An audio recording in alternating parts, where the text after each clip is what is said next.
2023's Transformers Rise of the Beasts is finally available in theaters, and this is a spoiler-free review, so if you haven't watched the film yet, you are safe. The film takes place during the 90s and follows a new faction of Transformers, the Maximals, who join the Autobots as allies in the battle for Earth. In the cast, as the human or live-action characters, we have Anthony Ramos playing Noah Diaz. We also have Dominique Fishback playing Elena Wallace. And the last human character I wanted to mention is Noah's brother, Chris Diaz, played by Dean Scott. But getting into the voice cast for the Transformers themselves, we have Peter Cullen as Optimus Prime. As Optimus Primal, we have Ron Perlman. As Mirage, the robot companion to the human this time around, we have Pete Davidson. We have Michelle Yeoh as Airazor. We have Liza Koshy as RC. One person in particular I wanted to mention is Cristo Fernandez as Wheeljack. For those of you who are familiar with this actor, you know that he plays Danny Rojas on Ted Lasso. Football is life! Na na na na na na na na na na. Danny Rojas, Rojas, Danny Rojas. Which is a show I'm very obsessed with at the moment. Should be covering it on the channel soon, so keep your eyes peeled for that. But then, as the villains Scourge and Unicron, we have Peter Dinklage and Coleman Domingo. And I'll start my review off by saying this: if you are a fan of Transformers, either the original animated TV series or the live-action movies, there's a good chance you're going to like this movie here. The character designs feel very true to the way they were in the animated series, just with the live-action filter put over it. And I also think the voice work for every single one of the Transformers is absolutely fantastic. A lot of the actors in the voice cast have had experience with voice acting in the past, such as Michelle Yeoh, Ron Perlman, and especially Peter Cullen.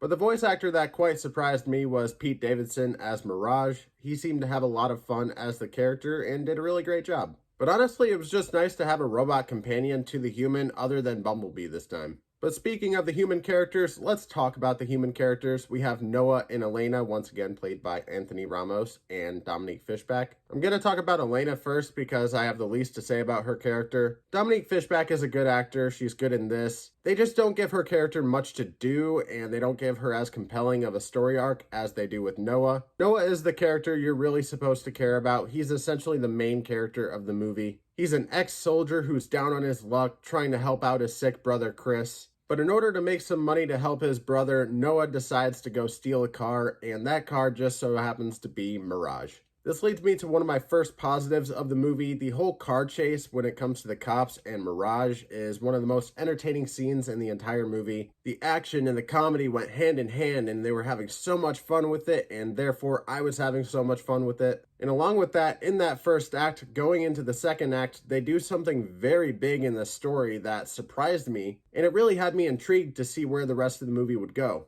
And then it started getting into the second to third act, and I started to notice that this Transformers movie may not be too dissimilar to all the other Transformers movies we've had before. Which leads me into my negatives. The first thing I gotta say is the pacing of this movie is all off. That first 30 to 40 minutes, you're not seeing much of the Transformers at all, and to be completely honest, I didn't mind that. I'll get to the reason why in just a sec, but the first act was a little bit slower. It was setting up not only the human characters, but also the threat for the rest of the film. Maybe it did take just a little bit too long in the first half to get to the action, but I didn't mind the story they were telling along the way.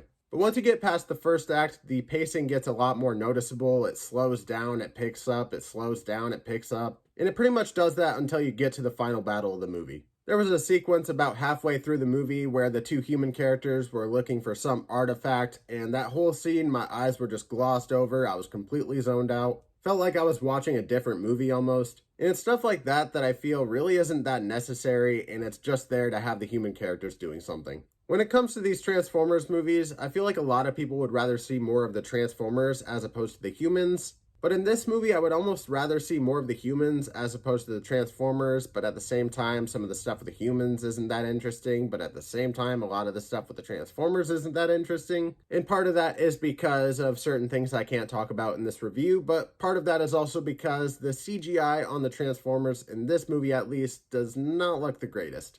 Now, I typically don't like to hate on visual effects in movies because I know visual effects artists work very hard on them, but in this movie here, I think it's the lighting that's the worst for me. I was actually rewatching 2018's Bumblebee the other night, and it was a similar issue in that movie. I feel like the lighting on the Transformers themselves do not look very realistic. It's almost like they don't have on-set references so their visual effects artists can properly light their CG characters. And in a way, it almost feels like these newer Transformers movies are going backwards in terms of visual effects. I'll be honest, when you guys watch this movie, or if you already have, it's probably not something that's either going to or did bother you. But for me personally, reviewing movies, I have to look for those nitpicks, and that's one of those nitpicks that I noticed throughout the entire film. At times, the CG looked like PS2 graphics. I really just can't ignore the fact that there are scenes that do not look good. I guess at the end of the day, I would say that I just do not buy the Transformers actually being in the environment that they're at. It doesn't feel like they're actually there, and when the humans are talking to them, it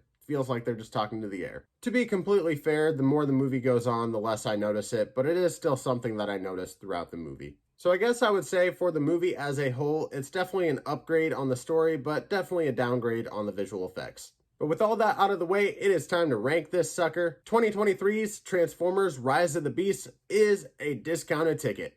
Like I said, that first act is one of the best Transformers movies I've ever watched, that first 30 to 40 minutes. But after that 30 to 40 minutes, it's pretty much every other Transformers movie you've ever watched. And just to put it out there, they tease something at the end of the movie that will either blow your mind or make you sigh in agony. For me personally, even not liking the movie that much, it still blew my mind. I'm still excited to see what happens going forward.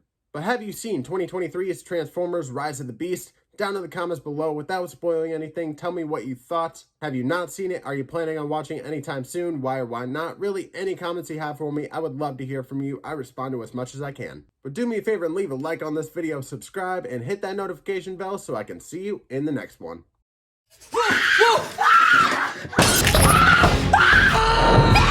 Optimus! Into the vehicle! You moved this! Ow! Ow! Ow! Ow! Ow!